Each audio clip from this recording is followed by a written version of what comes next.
grazie di essere qui. Entriamo subito nel vivo di questa conversazione che, come sapete, avrà per protagonisti Robert Powell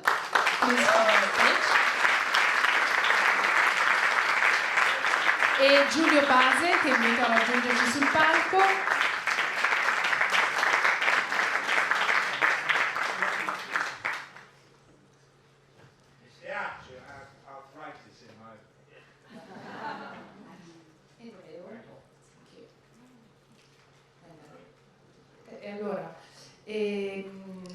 Questa conversazione, vi anticipo, sarà in lingua inglese. Grazie appunto per essere qui. This conversation will be in English, and everybody in the room knows who Robert Powell is. He is not only but also the iconic Jesus of Nazareth di Franco Zeffirelli. Un applauso perché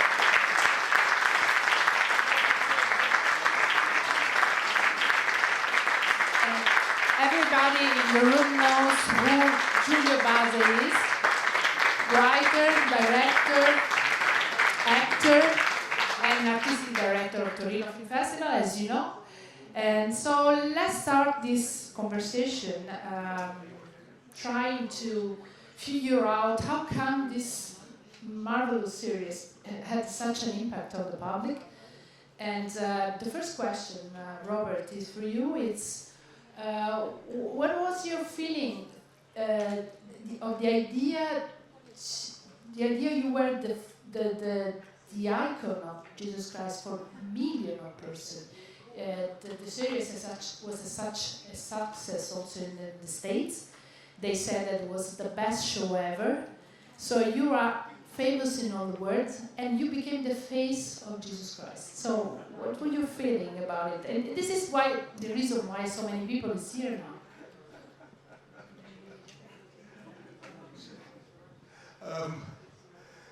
These are very difficult questions to answer, that one. I think all it goes to prove is that Zeffirelli's genius, with a little help from me, managed to do what in many ways we set out to do. We set out to tell the story in as simple a way as we could, without interfering with it, without playing with it, without being idiosyncratic or clever or big drama and great acting. We just wanted to get this story across to, I'm not quite sure how many Christians there are in the world now, but there's probably well over 1 billion. And that was the ambition, really. But we didn't know how to do it. I mean, and I mean that sincerely. Franco, I think, originally had an idea that we could portray Jesus the man as much as the divine Jesus. And we tried it for about 10 days and it didn't work. It just didn't work. It was boring. Jesus the man, hey. That's not what anybody come to see. We found a way of doing it. I had a brilliant makeup department, brilliant costume department. I had Franco Zeffirelli, one of the great directors, godfather to my children, a great man. And I decided to do something that goes against all instinct of any actor ever. I decided to do nothing. Nothing at all. I decided not to use any of my own personality or any of that material, just to present as best we could a completely blank canvas. The idea being that everybody, every Christian, has very strong beliefs and they have their own vision of Jesus. Everybody, across the world, they all in their head somewhere have a picture in their mind of the person they're praying to or they imagine. And that's very difficult for us to accommodate all those people, because for every person, if you're doing a clever performance, for everybody who goes, oh, that was clever, oh, I like the way he did that, there will be 10 others who go, no, that's not my Jesus. That's not my Jesus. That's not the Jesus I have in my mind. So our achievement was, like it or not, because some people didn't, we did nothing, or I did, and we got the response we wanted. Got tens of thousands of letters saying, this is exactly as I imagined my Jesus to be. Hey, good old Franco.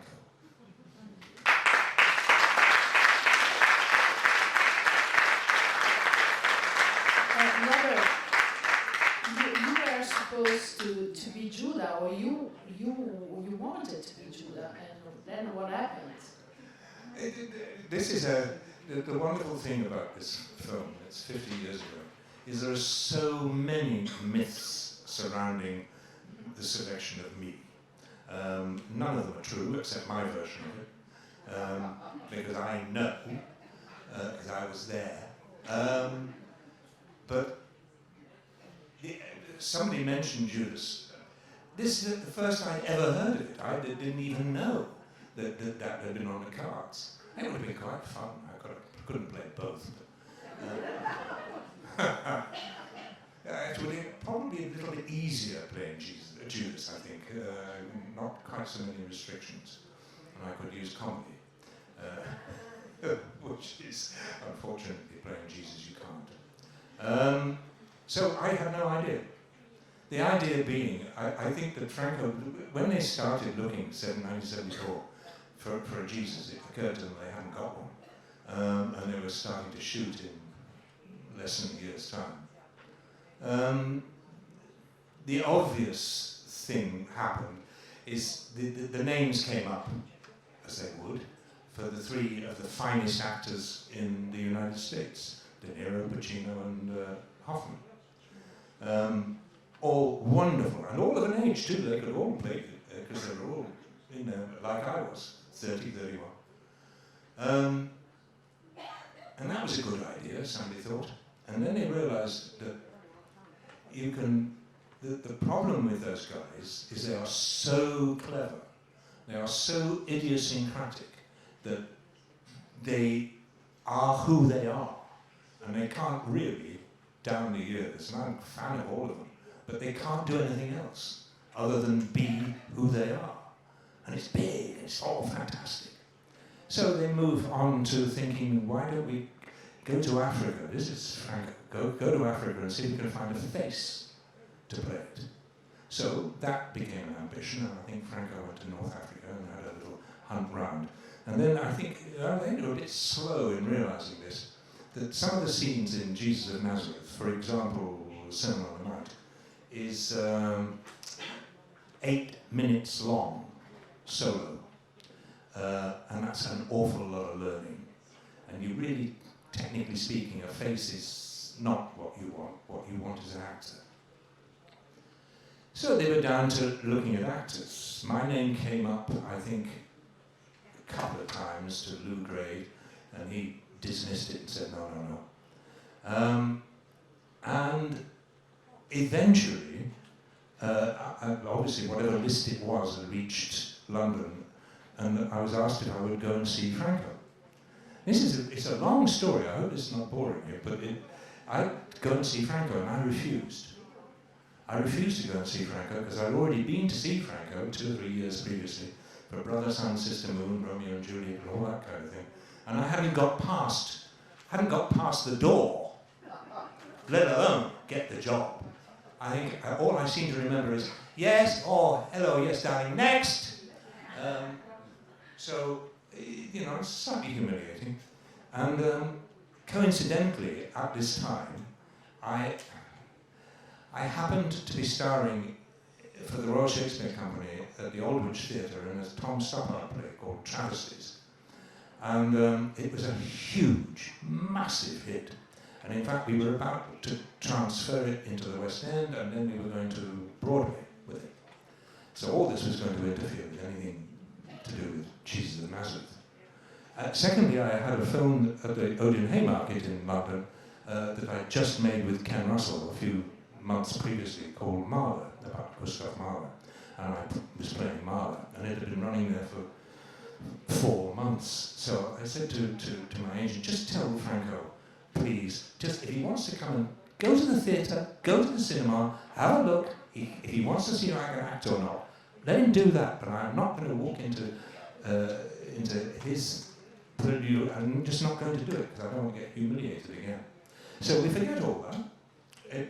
All gone, I've said no. Then I get, would I be prepared to do a screen test?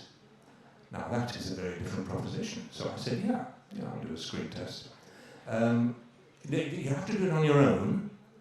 I said, well, what do you want me to do? He said, we want you to do the Sermon on the Mount and the Last Supper. Tough. That's about my edition. I think that works out about 2,013 people that I had to pretend were there. So they put a blonde wig on me and a blonde beard, and I went off and did this on my own. Nobody there. I did it into the air. Finished, got out of my wig and my beard, walked down the little passageway at L Street, walked to the payphone at the bottom, it shows you how long ago this is. Walked to the payphone, got a few pennies out, rang my agent and said, I think we can forget that. It was pretty bad. Even though I know what I'm doing, it was not good. So we forget about it. And then another 3 weeks go past, and Franco said he wants to come over to London to test me. And I did a screen test with him, which was a completely different kettle of fish. We get about halfway through the screen test, and he said, Robert, when you come to Rome, and I realized that he'd made his mind up. But I hadn't made my mind up. I didn't want to do it. To be honest with you, the whole point of being an actor is to have the ambition to reach the peak, the best, the whatever. And it struck me that Jesus of Nazareth is impossible to play, to act. You can't do it. I'm not being self-deprecatory here. It can't be done. Nobody can play it. The most you can hope for is to get away with it, and that is it. If you can get away with it, terrific. And that is a success in itself. But you can't play it. There is nothing to play, if you like. But to cut a long story short, we found ourselves in Morocco. Franco is determined not only to, he got into trouble with this, in fact. Suddenly we lost a sponsor because somebody misquoted him in a magazine. He said, I want to try and see if we can find Jesus the man. Well, that got into an American magazine, misquoted. And I think, we lost a sponsor. Amazing what it happens in America. Not anymore, of course. Anything can happen in America now, as we know. So we get... we start talking to each other. He said, I want to see if we can do this. We tried. We worked for 2 weeks. I can't remember. I think we were doing the Temptations. But we tried to do it, and he called me in to look at the rushes, because we only ever saw these once a week. He said, have a look. And said, what do you think? And I said, I think it's terrible. And this is stuff that we've actually filmed. This is not an audition. And I said, I don't think it's very good.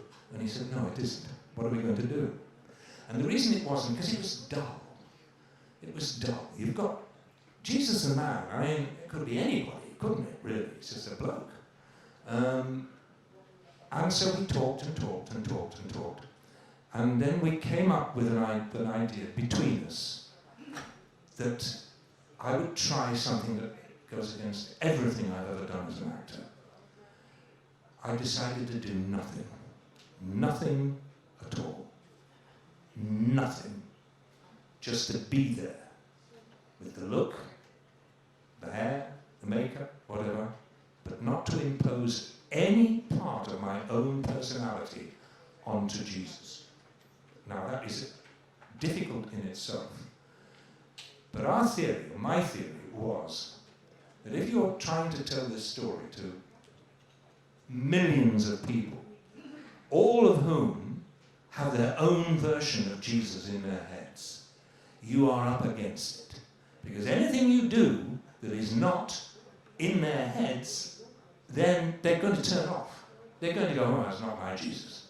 So in other words, don't be clever, don't be idiosyncratic, don't find ways of playing it, don't be, don't be an actor, in other words. And we tried it. I did nothing.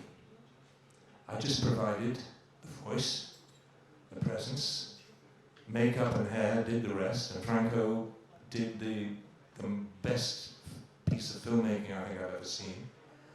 And lo and behold, we now cut to a year later, and the film is out, and the letters start coming in.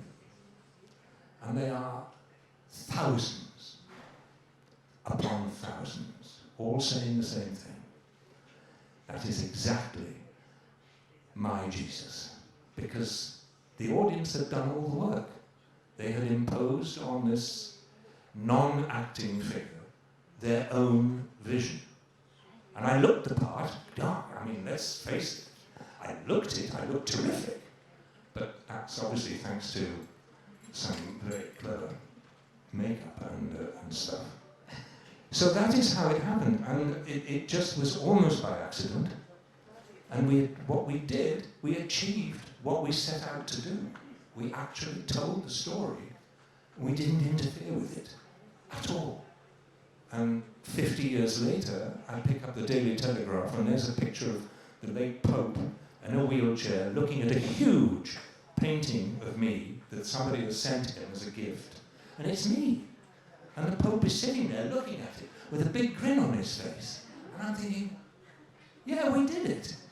We actually became the iconic Jesus Christ. I went to do a film, I've just remembered, I went to do a film in Venezuela, in Puerto Ordaz. And I've got to say, if the world had piles, that is where they would be. And on Easter Sunday, I was with an Italian crew.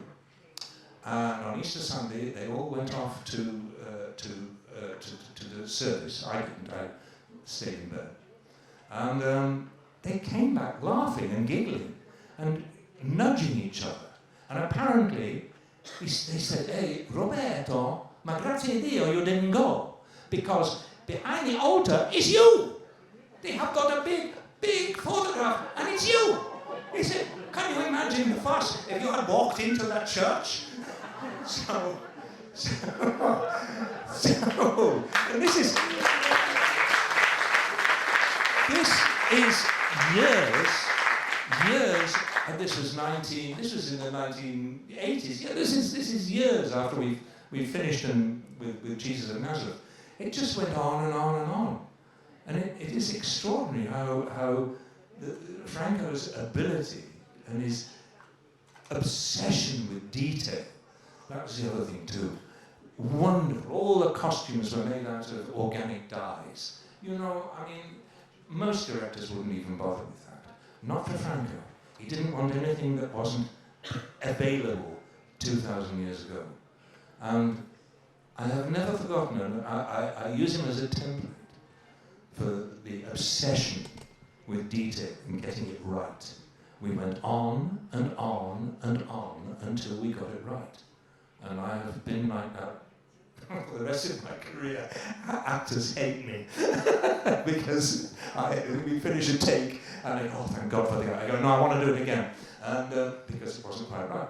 But that's Franco's legacy. Zeffirelli was a perfectionist. And Giulio, we mentioned Giulia right now, and Giulia is the protagonist of your last movie, and as we said at the beginning, you dedicated 3 movies to Jesus, and one was L'inchiesta, if I'm not wrong, by Giuseppe ovviamente, and Il Vangelo di Giulia. Why you wanted to point out this figure, and what was so interesting for you, and what was the impact of the series on you? And we know that the figure of Jesus Christ was different from the tradition, also Judas' figure was different from the tradition.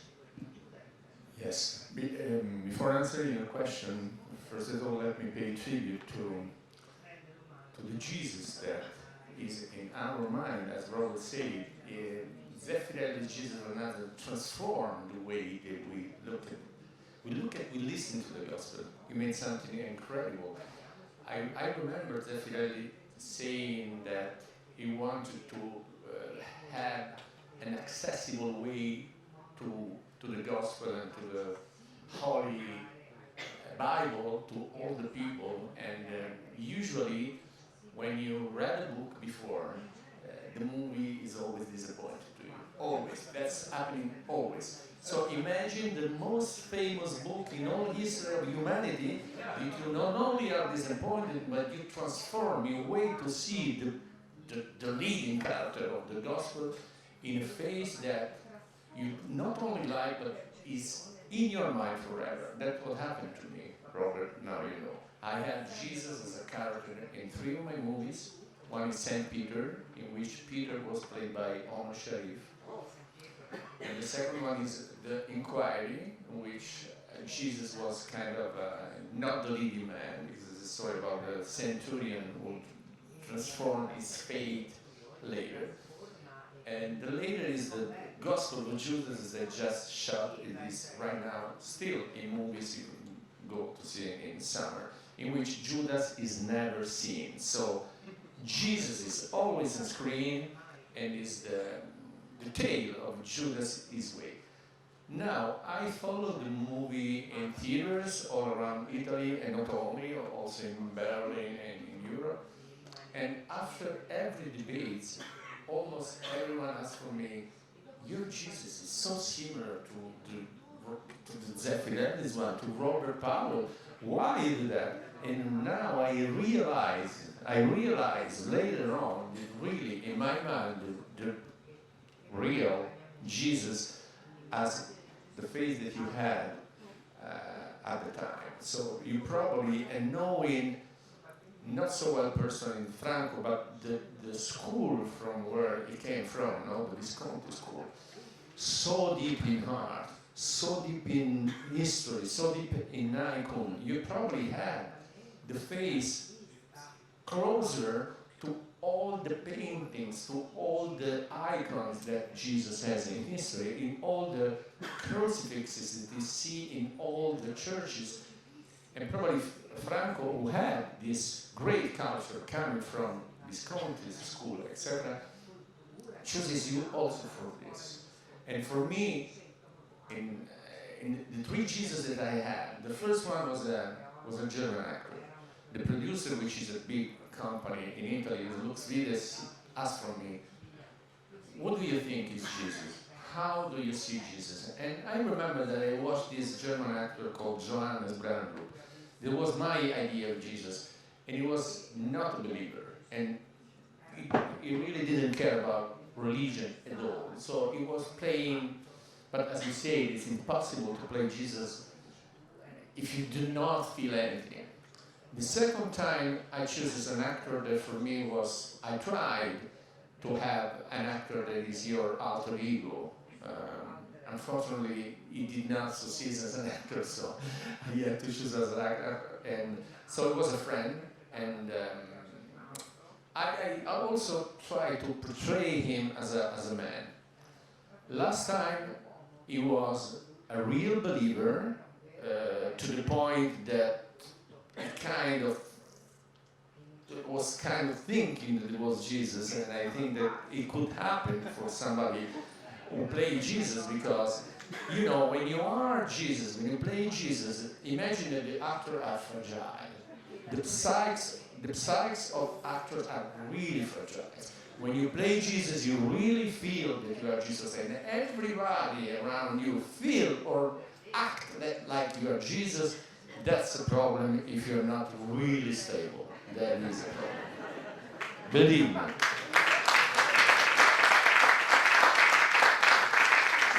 And before, I have a question, but before the question, in fact, for the actor that we have, we arrived at the point that we are ready to make a joke that at the end we didn't do, that somebody was like feeling bad and he touched it and he cured him, and so you really feel that he was a saint, but fortunately we didn't do that.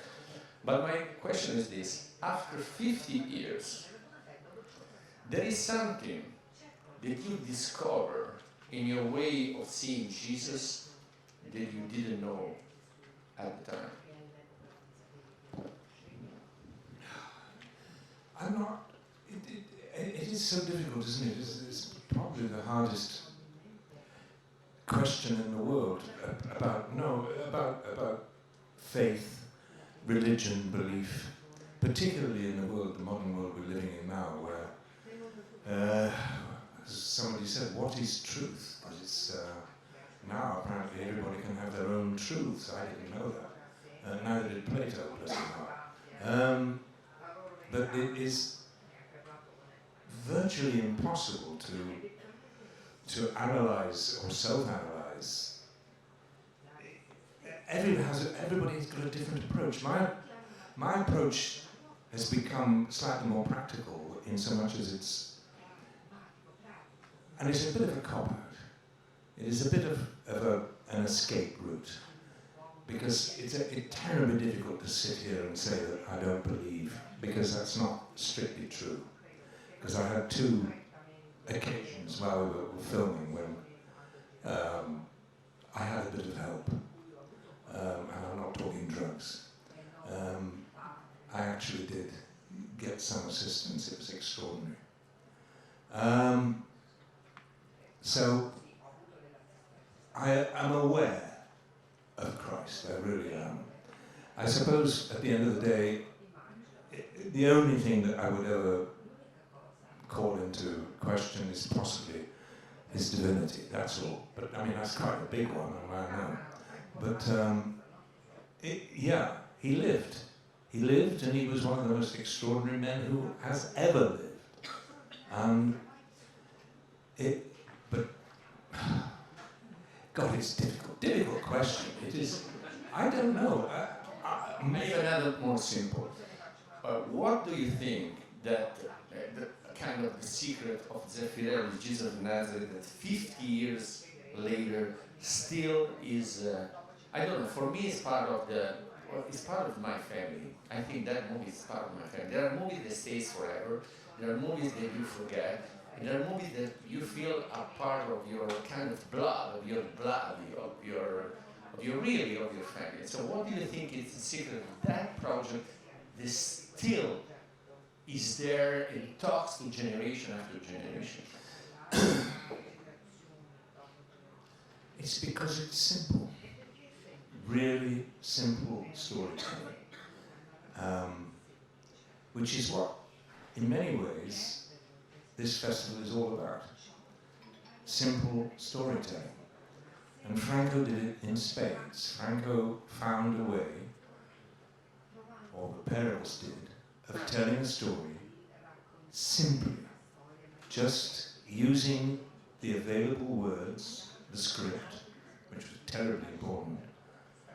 And I think that that's the answer, really. It was, and also telling the story the way people believe it to be.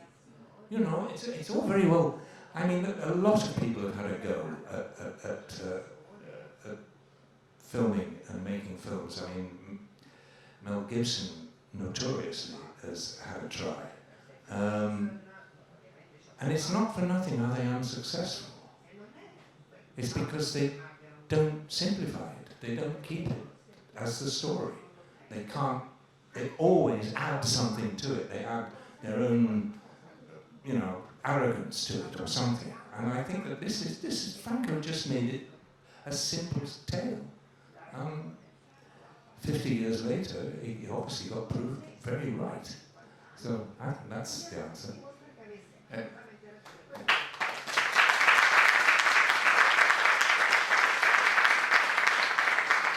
Because I told the story of my actor believed to be him, did you ever have the slight perception of something, asking yourself why the word of Franco chooses me, why am I here, or shooting, or later on? Did you ever have this slight perception of something not divine, strange, or...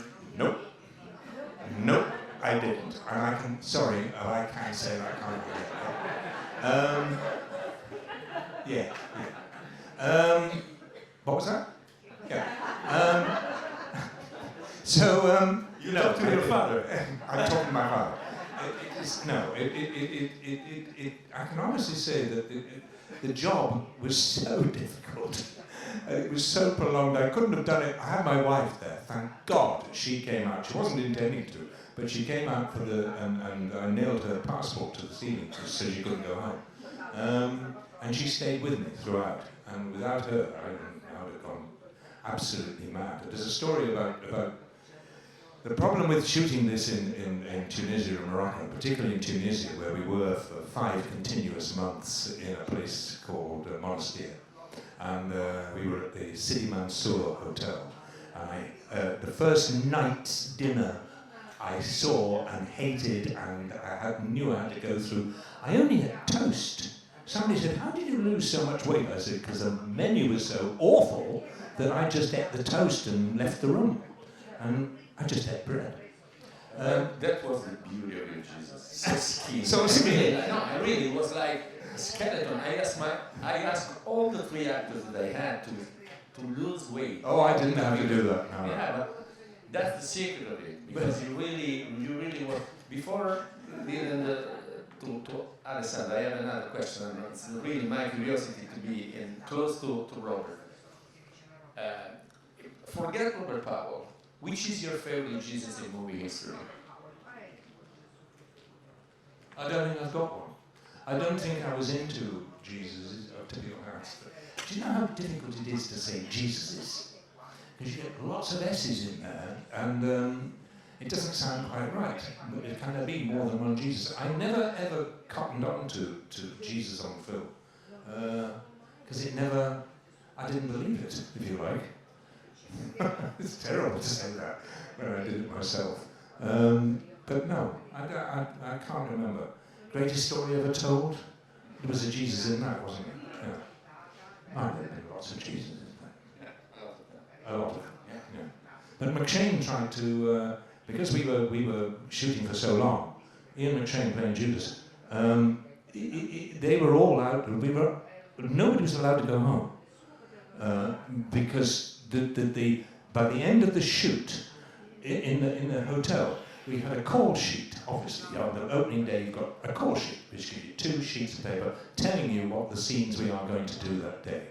By the time we had finished 5 months of shooting, that call sheet was 30 call sheets, like this. And they said, in case of high bright cloud, in case of cloudy, in case of slight drizzle, so every single meteorological option was given, because we never finished a scene.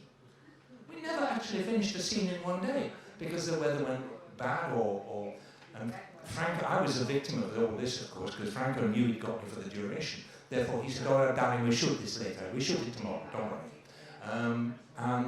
So I was there for the duration, but a lot of the actors were trapped there, bored out of their minds. Ian McShane set up an escape party to see if he could get. They were tunneling out of the 10th floor of the Sidi Mansour. That was how desperate they got to try and get out and get away. And we had guards. We had to stop them. At one point, one actor was released to go home, and they sent a bloody police car after him, dragged him back, and he was in tears. Because he thought he'd escaped, but he hadn't.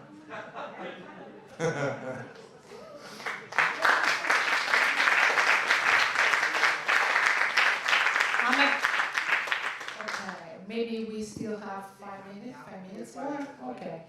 And what else we can say? So there's so many things we can talk about. And Giulio was asking you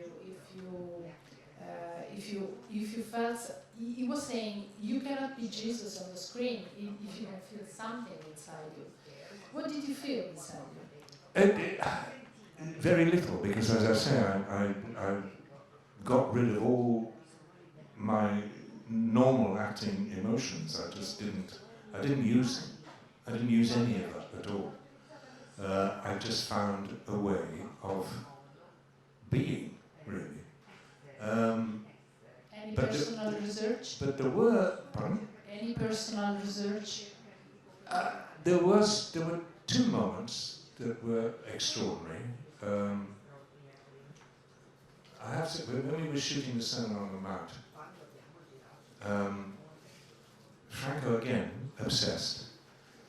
It was an afternoon in Morocco and he had to shoot it, and he'd done all this at exactly 4:05 in the afternoon. And it's a long take. It's a full magazine. It's 8 minutes. I know, we have done it. And so we gathered and the rehearsals were done, and the idea being that the sun was setting on the top of the hillside, and as it touched the top of the hillside, he lit fires all the way down the hillside, surrounded by extras and by the local population, all sitting around a fire, and Jesus was with the disciples, sort of halfway down underneath a huge, beautiful, spreading tree, from where I was going to address them with that sermon. So, and it looked incredibly beautiful, but we had to do it at that moment, because if we didn't, then the whole thing was wasted, and 2,000 or 3,000 extras would be sent home, and we'd have to bring them back tomorrow. So there's a lot of responsibility, because I've got to do this, and it's a long take for an actor, that is 8 minutes, and to remember it. So I said to Franco, I said, I'm not really sure if I'm up for this, and he said, listen, that doesn't matter. You don't have to remember, it doesn't matter if you make a mistake. He said, because I completely intend to shoot the whole thing again in different locations, just as a montage. He said, so don't worry about that, just don't worry. I said, and I've got 4 cameras, I've got a wide shot, and I've got a mid shot, and I've got a close-up. Don't worry, doesn't matter if you go wrong, I've got an enormous amount of material to edit, so just relax. So we did, and we turned over, and we start. And I'm thinking, I'm now relaxed. Hey, I'm not really acting now. So I started. Now, bearing in mind, I had never actually spoken these words out loud, meaning it, if you know what I mean. All I'd done was learn it. So I hadn't rehearsed meaning it. Not a bad way of working, actually, because it did take me a bit by surprise. I started. And I just started, blessed are me, for they shall inherit the earth, and started. And as I did, I looked down, and there was all these little faces, all looking up at me like this. And I probably didn't understand what I was saying, because I didn't speak Moroccan. But they were all concentrating. They were all being very well behaved. And I thought, well, this is unfair. So I thought, I'm going to talk to them. So I raised my voice. And I started to deliver the sermon properly, as if this was for real. And raised it. And at this point, it makes me shiver just to think about it. Just not that far away, maybe half a mile, was a hillside. And my voice started to echo on this hillside and come back across the extras. And I started to cry. Because I'd never heard the Sermon on the Mount, not delivered properly. I know that sounds bizarre, but I'd never done it. And suddenly I started to do it properly. And all these little faces were looking at me. And I fought the tears to stop it, because I thought, this is nonsense, you can't cry during this. We get to the end of it, and I hear Franco shouting, cut! And that's it, gone. The first assistant director came over, and he said, relax, relax, relax. I want to tell you something. Down there, about 50 yards away, were the 4 cameras and 4 camera crews. He said, the camera operators are all in tears. He said, so whatever we did worked. He said, it really does.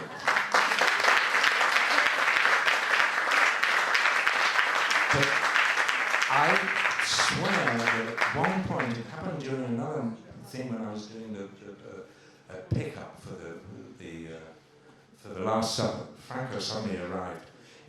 I arrived on the set to shoot something else, and Franco said, "Darling, before we start, I want to do a pickup on the Last Supper. You know, I just want to do your close-up at the end." He said, we've made a little tent for you and the cameraman, and we've got the background is right, so just, you know, and you got the right costume?" I said, "Yeah, okay." He said, "Right." He said, and then he handed me a piece of A4 paper. And he said, "But I want you to add this." Now this is a full page paper. And I said, "What is it?" And he said, "It's John. I've taken some from John, because we hardly use John at all. And I think we ought to use him here." And I said, "When do you want to shoot this?" He said, "I don't know, 10 minutes?" I said, "So you want me to learn this and get this ready and remember all the other scene and remember where all the different actors were in relation to the camera, where I could remember which actors were on which side of the table?" And he said, "Yes, Danny, you can do it." And I did. And I swear that somebody helped, because I have no idea to this day how I remembered those words. No idea. But I do feel quite strongly, and I know it's really bizarre, that I did get a little bit of outside help. And the same on the Sermon on the Mount. It's stayed with me all down the 50 years. And when people say, "Do you believe?" I go, "Yeah, I suppose I do, really, because somebody somewhere was appreciating what we were trying to do and gave me a little assistance." Thank you so much. Thank you. I'm afraid our time is up. Grazie mille a Robert Powell e a Giulio